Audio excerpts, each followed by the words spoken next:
Urijah Faber is the first member of the 2017 UFC Hall of Fame class, and he is kind enough to join us right now via the phone. Urijah, how are you?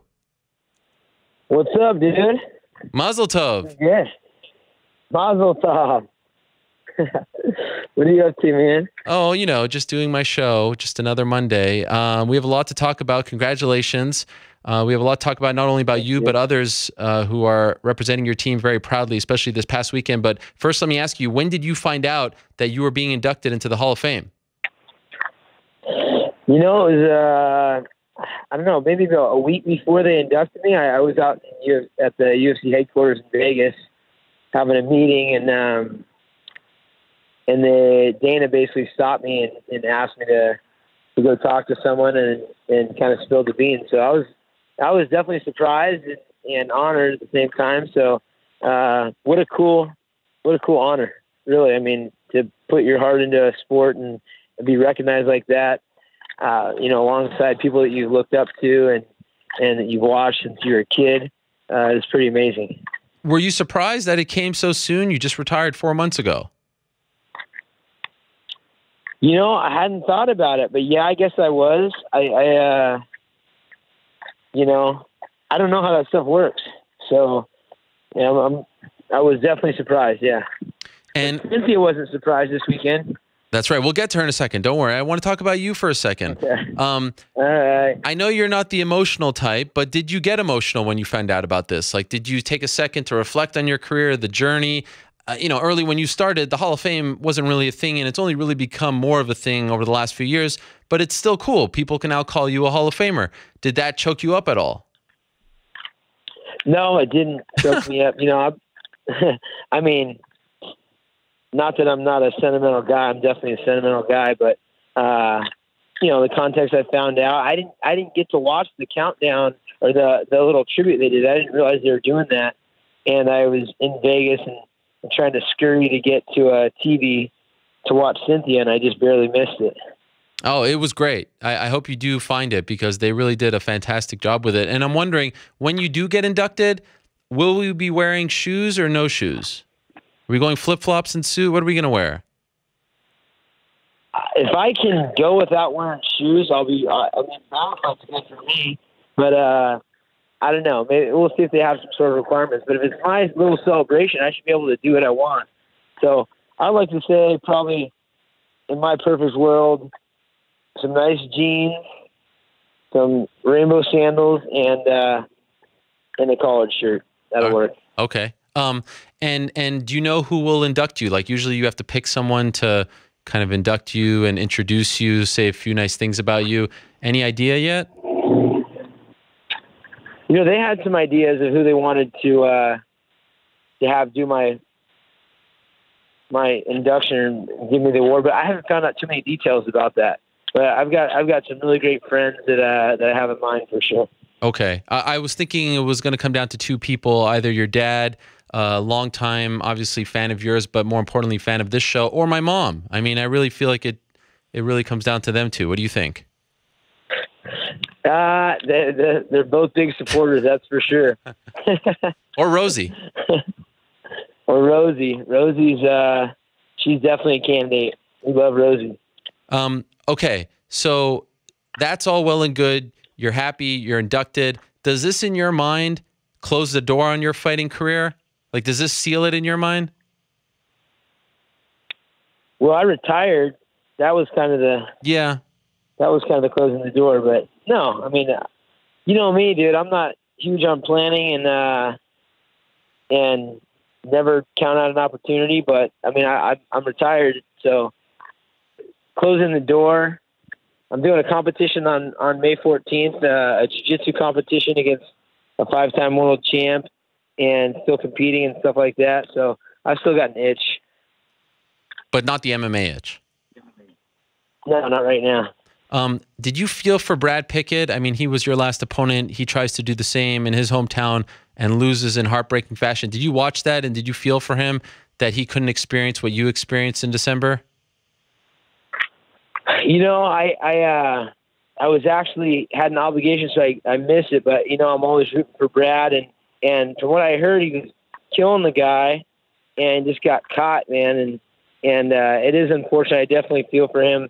You know, what an awesome guy, and you know, he's got the skill set, but you know, live by the sword, die by the sword, kind of, you know, and I think it was still, I'm sure, a great experience for him. He got a lot of love, and he was in his hometown, or at least in his home country, and you know, this is the fight game, so it can't always be a fairy tale, but yeah, I did feel for him.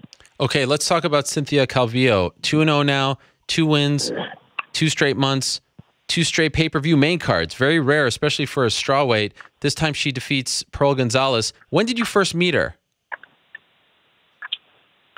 Jeez, it's been years.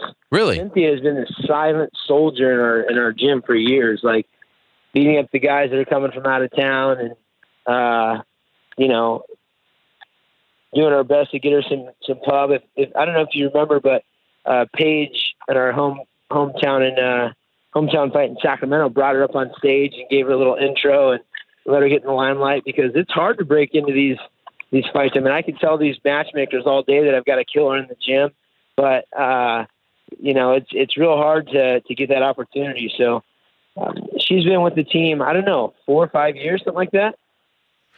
Did you think, I mean, when you first started seeing her in the gym, did you think that this would happen? I mean, here she is not only winning, but she's at the press conference with Dana on Saturday night, and he's comparing how he feels about her to how he initially felt about Conor McGregor and Joanna Jędrzejczyk. I mean, he's putting her in some high category, and you know that when Dana is into someone, he's going to start pushing them. I mean, we've seen this time and again. He's clearly into her.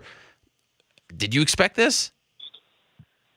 Well, absolutely. I mean, this girl is a killer. I mean, we've all known that in the gym. She broke her arm, I think, 3 times in the same place.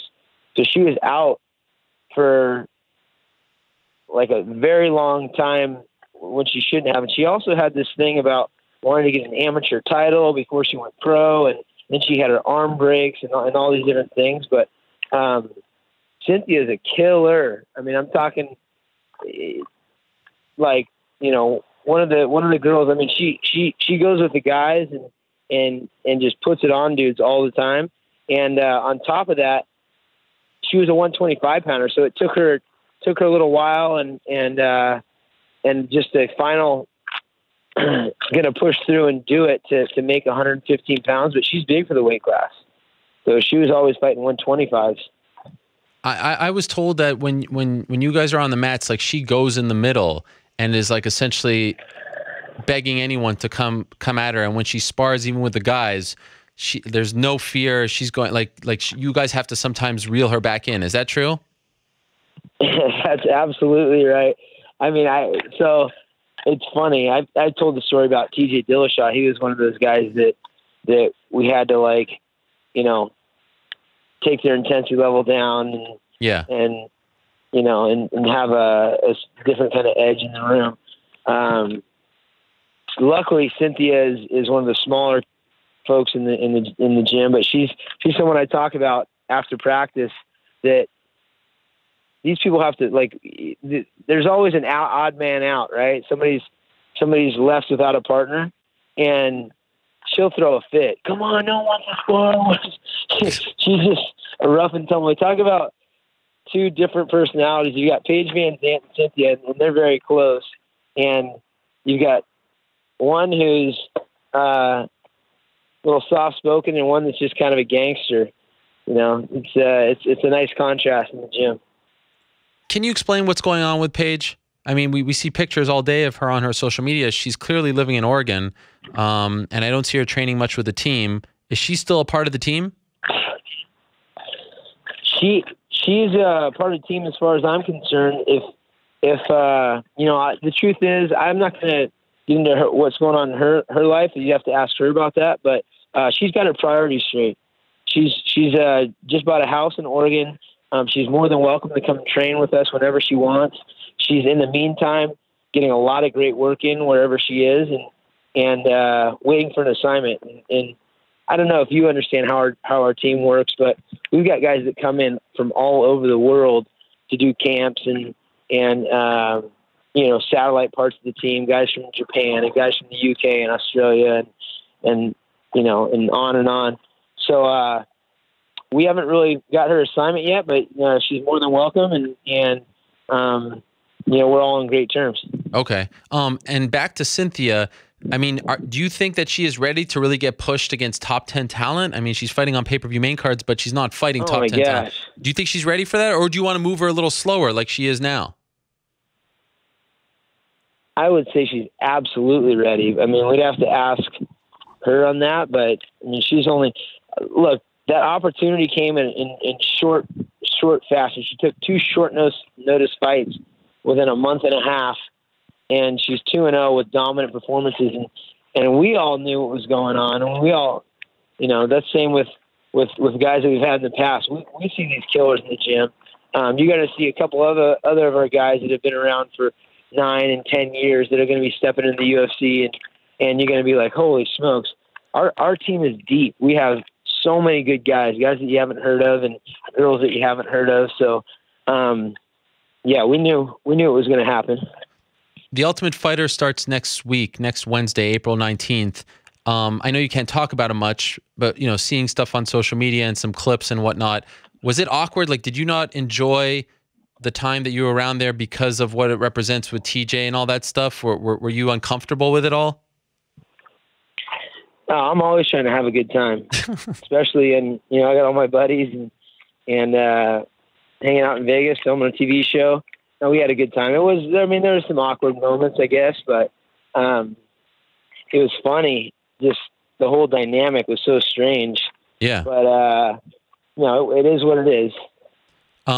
How big of a part are you going to play in Cody's training camp? They just announced it's going to be the co-main event for the July 8th card, UFC 213. No main event just yet, but TJ as well as anyone. Are you going to play a larger role in this particular fight camp because of who he is fighting? No. I mean, I'm going to play a large role in general have been in the future with Cody and his training and everything else, but not in particular. I mean, those guys have fought each other a bunch of times. Yeah. I remember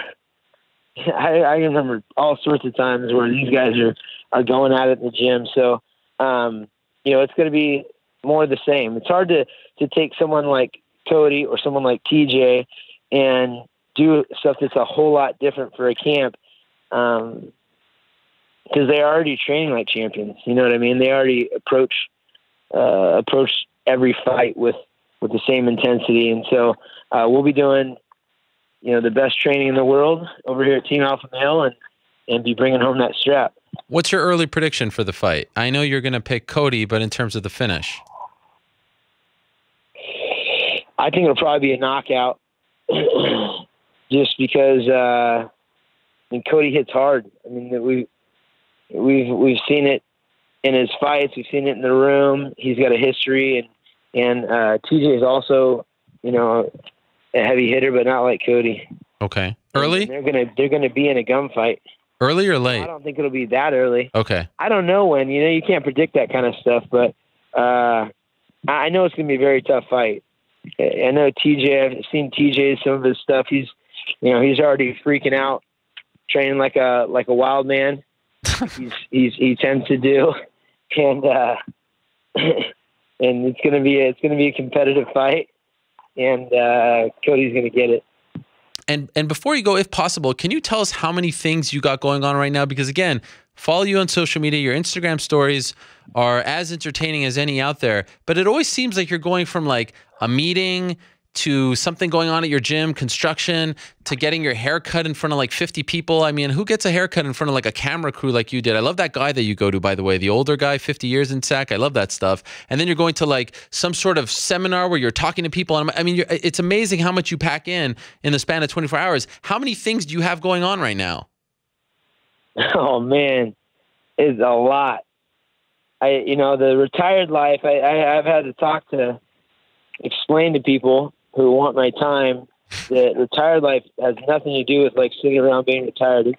It's extremely busy. So, I've been doing a lot of speaking engagements and obviously I've got the businesses that I'm a part of that I'm, trying to build stronger. And we've got our brand new gym going and some entertainment stuff, and we've got some big opportunities for Team Alpha Male that are coming to fruition that could be a game changer for us. And it's just a million miles a minute. What kind of game changing stuff are we talking about?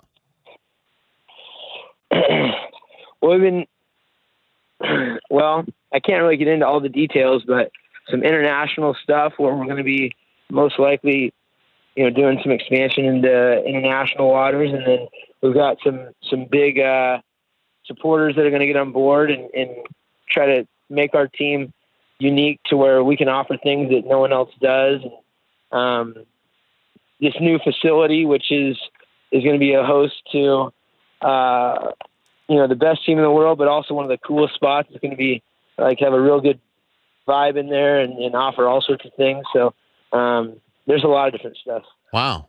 That's great. I love it. I love the Instagram stories as well. Last thing, Urijah, before we go, I have a special message from your longtime friend and manager, Mike Roberts. He wanted to pass this along to you. Quote, "I couldn't be more proud of Urijah and his accomplishments. He is the hardest worker and most dedicated person I know. He's also a great human being. From the first day I met him, I knew he would have a lasting impact on not just the sport of MMA, but the world in general. Congratulations, Urijah. You deserve it." End quote. That, of course, regarding your induction. Are you crying now? Oh, that's awesome, man. Yeah, I'm crying. Yes. Shedding just one tear, though. We did it. Just one tear. We did it. Hey, that's awesome. Thanks, Mike. Appreciate that. And thanks, Jeff and Shulman and all the guys that have helped me get to where I am. Congratulations, Urijah. I'm looking forward to it. It's going to be a great night, and it is very well deserved. And I'm happy they did it this soon. So enjoy the ride to becoming a Hall of Fame the next 3 months or so as they kind of prep you for that. And congrats on everything that's going on with the team. And congrats on Cynthia as well. She is killing it. And let me just say this publicly before I let you go. I know sometimes he gets upset that he doesn't get the attention he deserves, but I do think it's time we start recognizing Justin Buchholz as one of the great head coaches in this sport because, the results speak for themselves at this point. And I saw the way he was handling Cynthia, especially when that whole thing was going on Friday with Pearl in and out of the fight, out, back in, all that stuff. And it was really impressive, the maturity that he showed. So kudos to him as well. Yeah, man. Justin's been stepping up. And I mean, the thing with being a coach is you have to have a passion for it. And it's almost like an obsession, right? These guys that are in here coaching this team, they love it so much. And one of the reasons why I think Justin is so great is he's been doing this for years before he was the coach. He was stepping up as a fighter in his own career and being a lead guy for guys like Chad Mendez and guys like TJ Dillashaw, on his own dime. So that's always a good indicator that somebody's going to be great when they're doing things for free. And now he's definitely, one of the top coaches in the world, if not the top coach, alongside the rest of the staff that we have here. So we're pumped to have him. And you're right. The results are speaking for themselves. Thank you, Urijah. I appreciate it. Good luck. You got it. Thanks. All right, there he is, the California kid, the first inductee into the 2017 UFC Hall of Fame class. And it's important to note that this year they initially planned on doing 3 straight night of events, the 6th, 7th, and 8th International Fight Week, but they're now going with 2 nights, 7th and 8th, and then on the 6th, they're doing the Hall of Fame at night, which I think is a fantastic idea. And I've been lobbying for this for quite some time, both publicly and privately, because they would, in the past, do it either Saturday afternoon or Sunday, and it was an afterthought. Now you give it the attention it deserves. You make it into a big night. You sell some tickets. You build it up like they did on Saturday, I thought, phenomenally well. And you get some big names. Fans are going to go to this. Just look at WWE. There's nothing wrong with copying that blueprint. Look at what they do, the tickets they sell, how important it is, not just for the fans, but for the athletes themselves. Why not recreate the same thing? There is no Hall of Fame in this sport. Make the UFC Hall of Fame the Hall of Fame. And if you want to legitimize it, bring in non-UFC guys, people who have helped shape MMA. And we know there are a lot out there who haven't gotten that recognition just yet. So I thought at UFC 210, they should have brought people who fought at 7, at UFC 7. Bring back Ken Shamrock. Bring Takhtarov. Bring Harold Howard. Bring these guys. Start honoring the past a little better.